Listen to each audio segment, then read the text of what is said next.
Maigre récolte cette semaine. Le petit boombox à gauche, il sert pas à grand chose si ce n'est récupérer le gros bouton pour installer sur celui-là que j'avais récupéré il y a quelques semaines et pour lequel il manquait le bouton de recherche de station. Un tuner NAD, sympa, beau design, on verra s'il fonctionne. Les deux lecteurs de cassette, pas grand intérêt dans la mesure où plus personne n'en veut, mais il y a des vumètres à l'ancienne avec des aiguilles. Et ça m'intéresse parce que d'abord ça coûte assez cher et puis que j'ai un projet en tête. Encore une semaine un peu légère en trouvailles. Bon déjà, ça c'est fait. Le bouton est installé. Voilà un magnifique Bass Reflex Speaker System Philips complet. Vous l'aviez vu quelques semaines auparavant. Il manquait ce bouton. Bien. Deux courte séquence sur les lecteurs de cassettes. Un pour vraiment vous tirer le signal d'alarme sur les dangers potentiels de bricoler des vieux trucs, vous verrez. Et puis l'autre, une surprise. Une surprise quand j'ai ouvert le magnétophone à cassette. La deuxième partie sera consacrée à de la physique. Je vous rassure tout de suite, je vais faire un cours de physique fondamentale, mais simplement vous expliquer comment fonctionnent les ventilateurs à eau, les rafraîchisseurs à eau, au travers de deux exemples que j'ai trouvés à la déchetterie.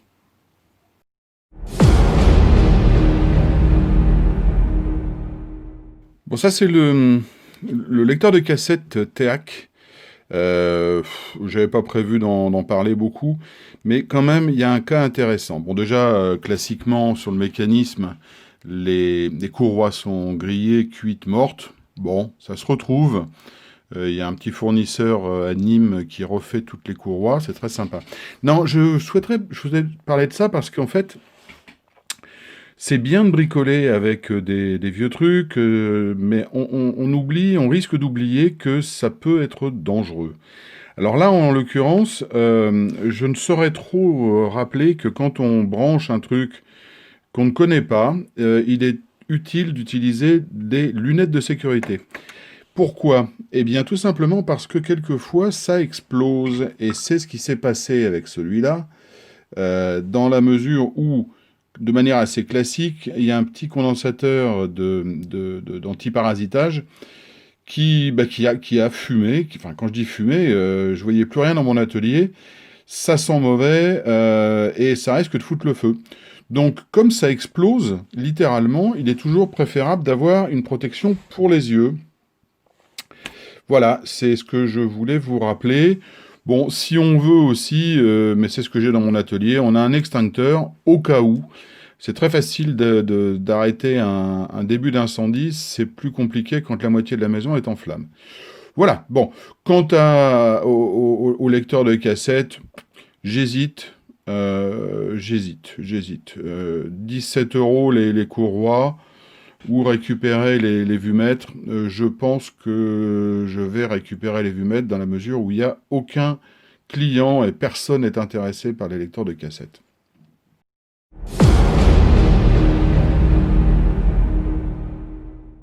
Bon, le deuxième lecteur de cassette, Hitachi, il fait un bruit bizarre quand je le secoue.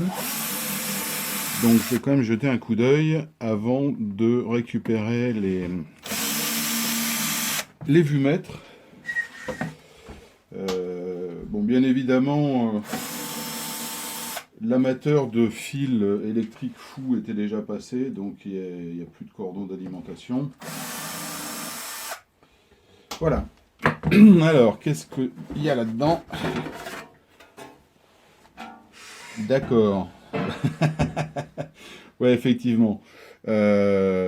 Effectivement, il n'y a plus grand-chose.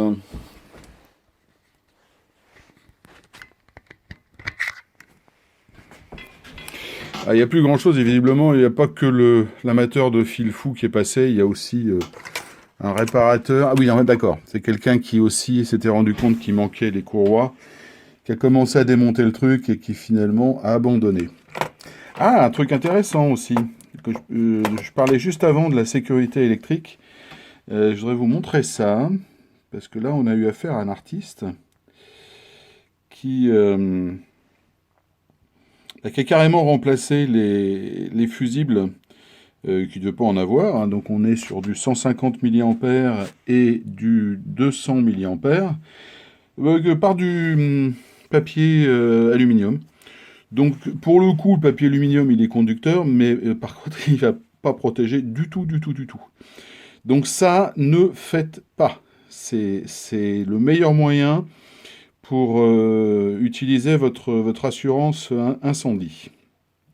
Bien, donc vu l'état du bazar, ça va être juste la récupération des magnifiques vumètres.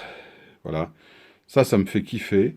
Quelques boutons, parce qu'on sait jamais. Et puis c'est tout. Voilà. Eh ben, c'est pas terrible cette semaine.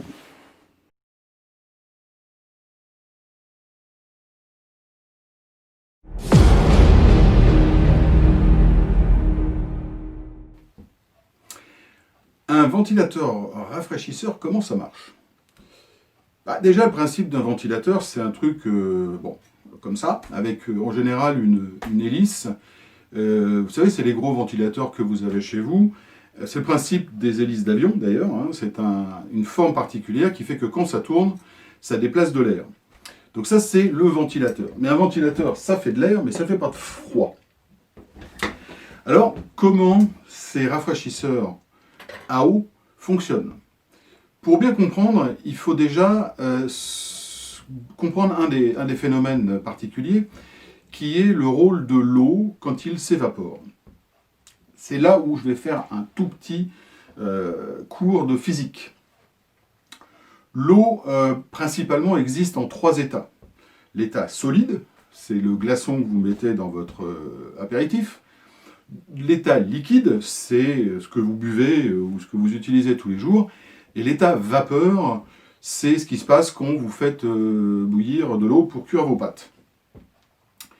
Ce qui est important de comprendre, c'est que quand on amène de l'énergie, donc de la chaleur, dans les 3 états, l'eau va monter en température.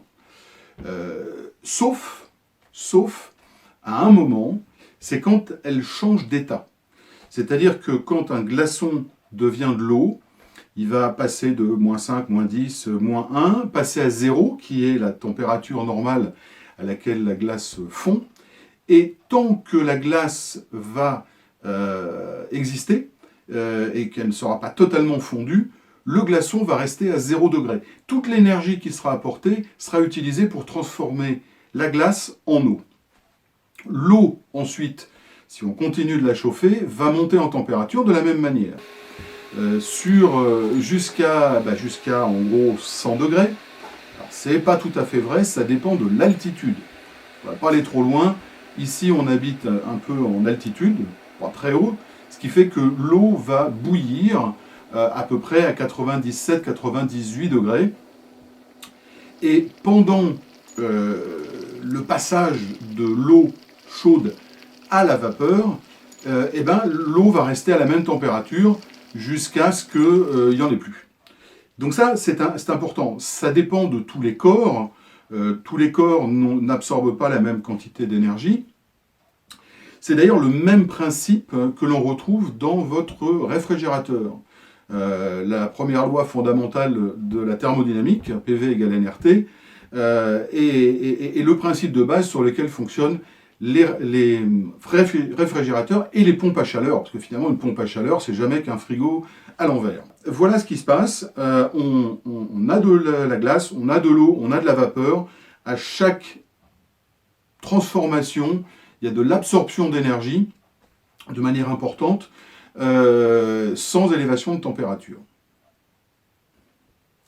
C'est le passage de l'état liquide à l'état vapeur qui va être utilisé dans nos rafraîchisseurs ventilateurs.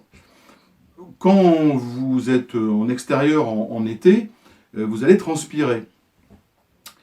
Et à quoi ça sert la transpiration? Plein de choses, mais une des raisons pour lesquelles on transpire, c'est que l'eau, la sueur qui va être en surface de la peau, va s'évaporer, et en s'évaporant, elle va absorber de l'énergie et donc rafraîchir. C'est ce qui se passe. C'est ce qui se passe dans nos systèmes de refroidisseurs. En fait, on va venir présenter de l'eau liquide devant le flux d'air et la transformation de cette eau en vapeur va venir prélever de l'énergie dans le flux d'air. Prélever de l'énergie dans le flux d'air, ça veut dire la refroidir. Et donc, vous allez avoir dans le flux d'air un air plus frais. Maintenant, soyons clairs, le rafraîchissement est bien réel, mais ce n'est pas une climatisation. Une climatisation, c'est un frigo, enfin c'est comme c'est un frigo dans lequel on aurait laissé la porte ouverte, c'est-à-dire que tout le froid qui est optimisé par le fluide qui circule dans le circuit fait que l'extraction d'énergie est plus importante et donc va créer beaucoup de fraîcheur.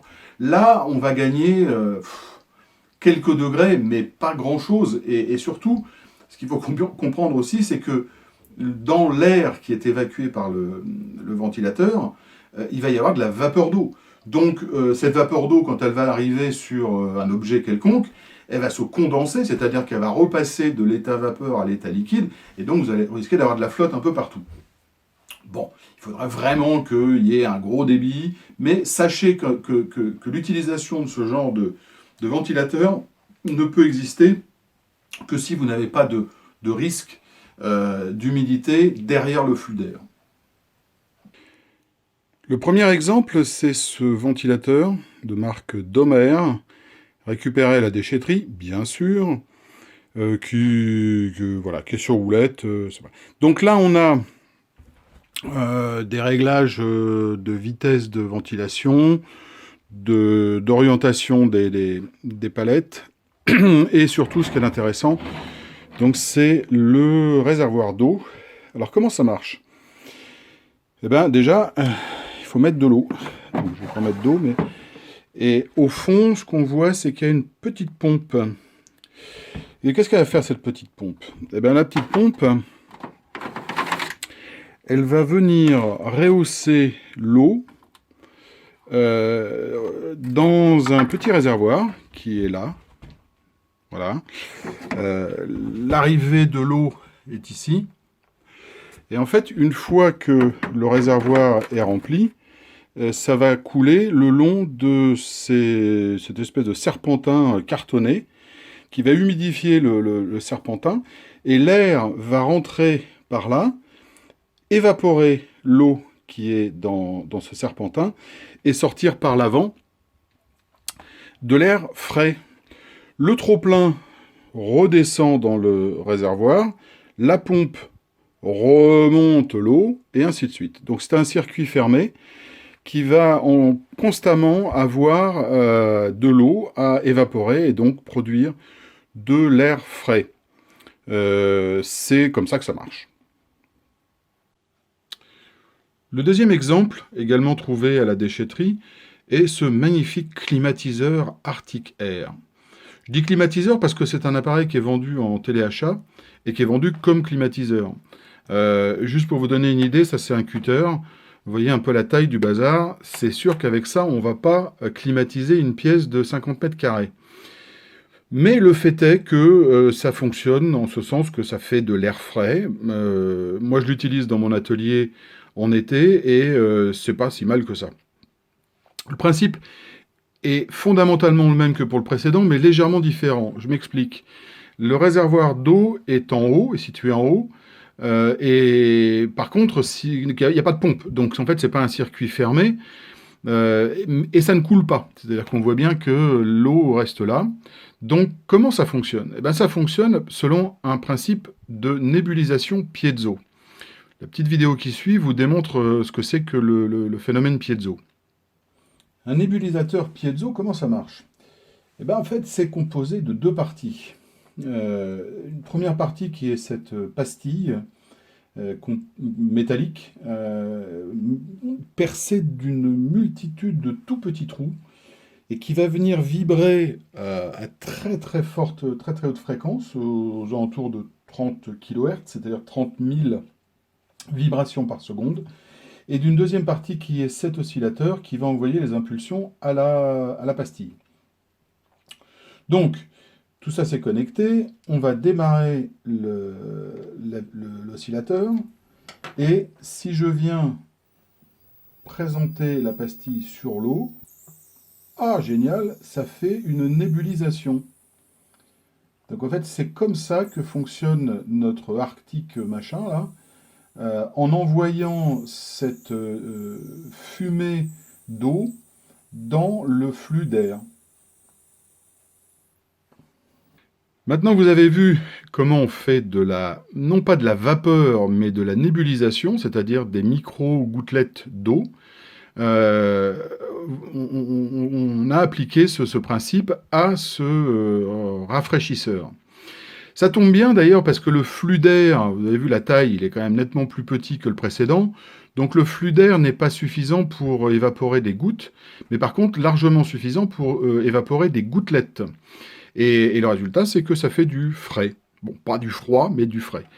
Voilà, donc quand on le met en marche, d'ailleurs on devrait voir, la vidéo ne permet pas de voir, mais il y a une première vague de gouttelettes, et là, voilà, c'est de l'air frais. C'est le deuxième exemple que je voulais vous montrer. Vous êtes maintenant imbattable sur les ventilateurs refroidisseurs à eau. J'espère que cette vidéo vous a bien intéressé. Si tel est le cas, n'hésitez pas. Un petit pouce, ça fait toujours plaisir. Et puis, si vous souhaitez voir d'autres vidéos sur des thèmes aussi variés que divers, abonnez-vous. Là aussi, ça fera plaisir. La semaine prochaine, c'est les vacances, donc il n'y aura pas de vidéo. Mais à très bientôt pour de nouvelles aventures. Et surtout, portez-vous bien. À bientôt.